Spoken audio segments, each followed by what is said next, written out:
Le 25 mars, vers midi, le roi Faisal était assassiné par un de ses neveux. Cette nouvelle a plongé le pays dans la consternation et l'inquiétude. Le meurtrier, âgé de 24 ans, était rentré récemment des États-Unis où il venait de terminer ses études universitaires. Il était connu pour ses idées farouchement pro-palestiniennes et l'on sait qu'il reprochait à son oncle son attitude trop modérée. Était-ce le mobile de son crime? Personne ne peut sérieusement répondre aujourd'hui. En Occident, la politique de Faisal était considérée comme un facteur de modération dans la poudrière du Moyen-Orient. À l'intérieur, il avait su assurer l'équilibre entre les provinces les plus importantes et les tribus les plus influentes. Son habileté politique lui avait permis de jouer les unes contre les autres les tendances progressistes et les forces les plus réactionnaires. Finalement, en fin tacticien, il a permis à son peuple de sauter du Moyen-Âge à la deuxième moitié du XXe siècle en préservant la monarchie absolue. Le jour de l'enterrement, dans le principal parc public de Riyad, des tentes ont été dressées pour recevoir les délégations étrangères. Les principaux chefs des États arabes sont venus saluer la dépouille de celui qui a été depuis la mort de Nasser l'un des principaux leaders du monde arabe. Anwar el-Sadat a été le premier chef d'État à atterrir à Riyad. Depuis 1972, le rapprochement de l'Égypte et de l'Arabie saoudite a profondément modifié l'échiquier du Moyen-Orient. C'est Faisal qui a poussé Sadat à renvoyer les conseillers militaires soviétiques. En contrepartie, l'Arabie saoudite a payé de nombreuses factures d'armement pour l'Égypte. Autre leader du monde arabe, Wari Boumedienne. On sait que les liens entre le président algérien et le roi Faisal se sont particulièrement affermis depuis la guerre d'octobre.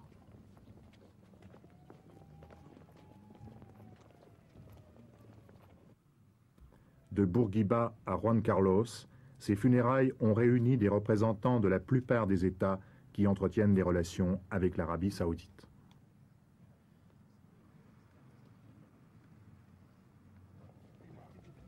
L'arrivée simultanée du président Assad de Syrie et du roi Hussein n'est pas passée inaperçue. Le président Assad n'a pas oublié que s'il a pu renouveler et augmenter le potentiel militaire de son armée, c'est grâce aux subsides de l'Arabie saoudite.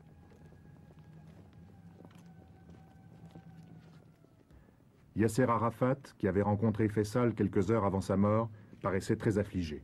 Rappelons que l'OLP, l'Organisation de libération de la Palestine, était principalement financée par Faisal.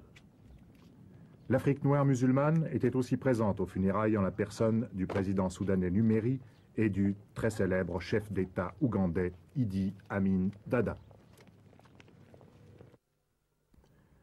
Plusieurs délégations ne sont pas parvenues à temps pour les funérailles. C'est le cas de la délégation des États-Unis dirigée par Nelson Rockefeller.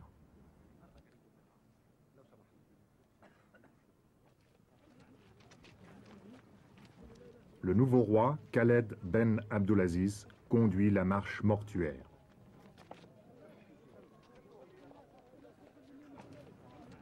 Les obsèques du roi Faisal se sont déroulées avec beaucoup de simplicité, dans un silence empreint d'un très grand respect pour celui qui était à la fois un chef spirituel et un chef d'État. Le corps du roi défunt était simplement enveloppé dans un de ces abayas de laine brune que le roi aimait à porter.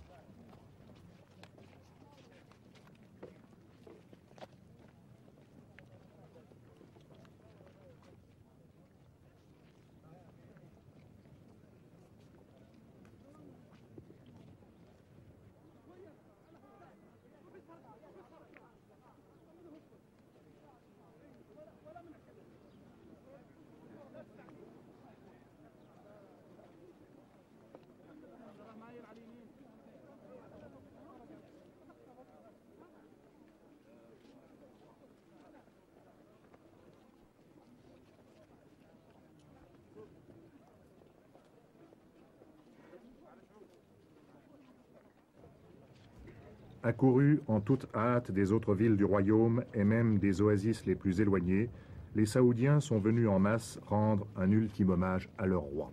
On a estimé à plus d'1 million le nombre de personnes qui ont suivi les obsèques.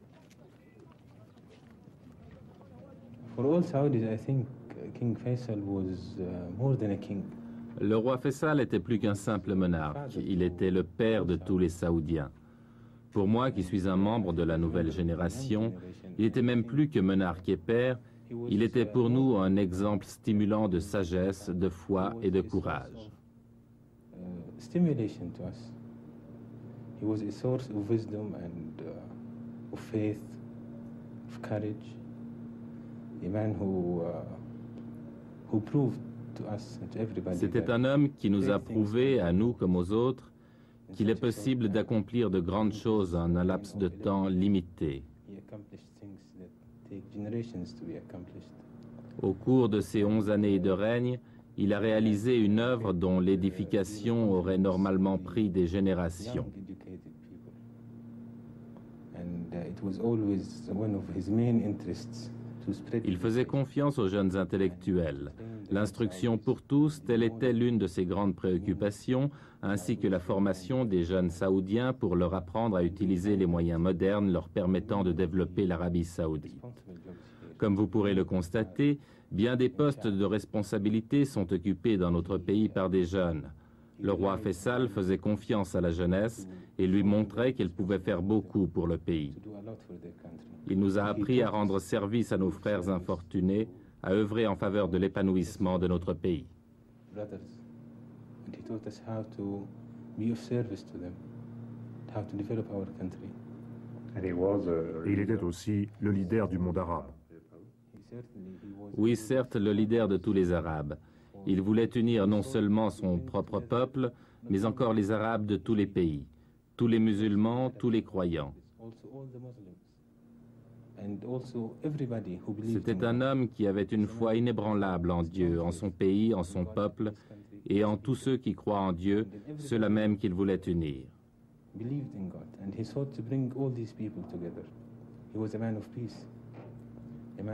C'était un homme de paix, un sage.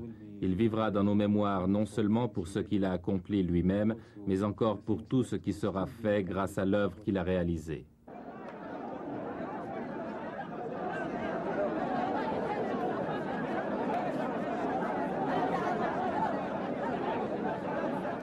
Lors de la cérémonie d'intronisation du nouveau roi, des milliers de Saoudiens ont l'espoir de voir et de toucher celui qui va désormais incarner le destin du pays.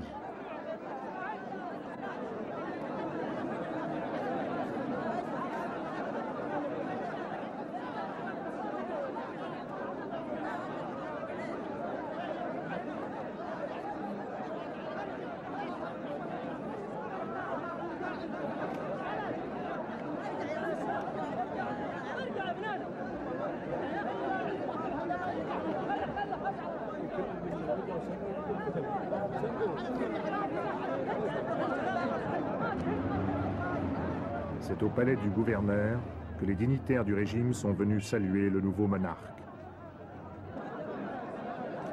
Selon la tradition, le peuple sait que lui aussi pourra pénétrer dans le palais. Pour les accueillir tous, le nouveau roi devra poursuivre la cérémonie le lendemain.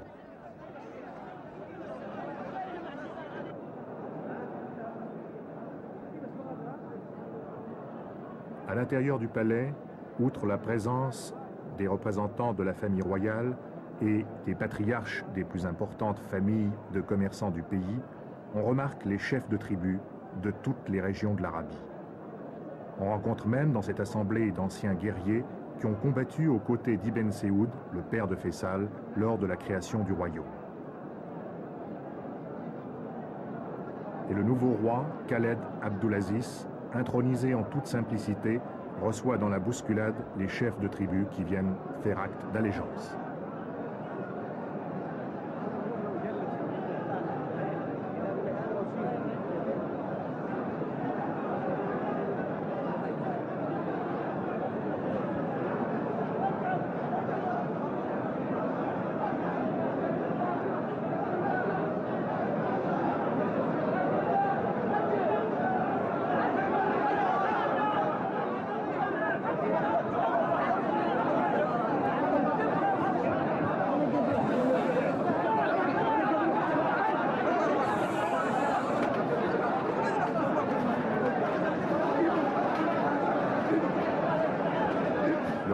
est secondé par son frère, la tête recouverte d'un kéfier à carreaux rouges et blancs.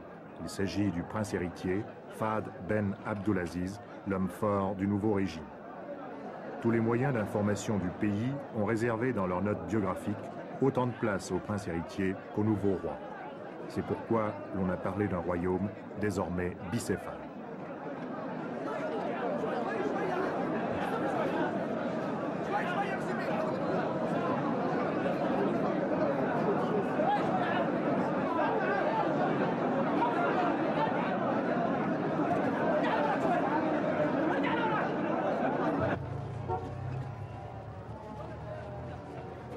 Le nouveau roi et le prince héritier quittent le palais du gouverneur pour se rendre au palais royal, où ils doivent recevoir les condoléances des délégations étrangères.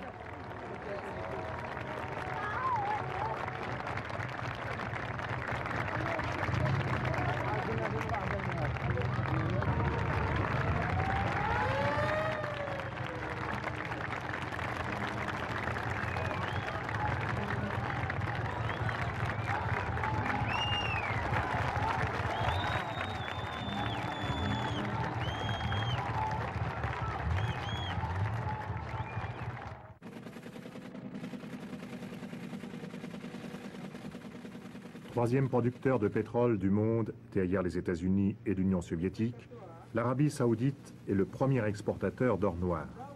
L'année dernière, elle a enregistré des revenus s'élevant à 29 milliards de dollars. Et les 4/5 du pétrole saoudien passent par cette salle de distribution pour être stockés puis chargés sur tankers. L'Arabie saoudite détient encore un autre record, celui des plus grandes réserves de pétrole du monde, soit 1/4 des réserves de la planète. Cela représente une richesse fabuleuse pour ce royaume qui